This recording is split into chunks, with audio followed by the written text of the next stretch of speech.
गावाकडून शहराकडे झालेला तो प्रवास होता. अनेक स्वप्न डोळ्यात ठेवून जड मनाने एक एक पाऊल पडत होता. मोठमोठ्या त्या इमारती आणि रस्त्यावरील रहदारी मनात भीतीचं कारण बनत होते. थरकापत शरीराचा जसा झाला होता.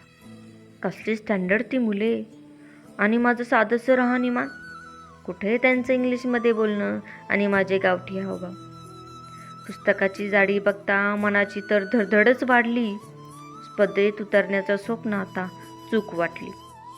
डोळ्यासमोर येणारे ते आशेने बघणारे आई वडिलांचे डोळे आणि विश्वासाचे भाव यांचं भिरभिरणं चालू झाले.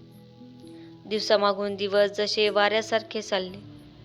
स्वप्नासोबत जसे दिशाभूलच झाले. मनातील प्रत्येक विचार आता स्वतःला संपवण्याकडे वळाले. आठवले त्या क्षणी.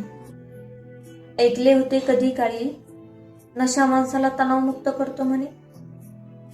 मग तर मी करून बघायचे ठरवले. शेवटचा पर्याय कदाचित हाच असे मला वाटू लागले.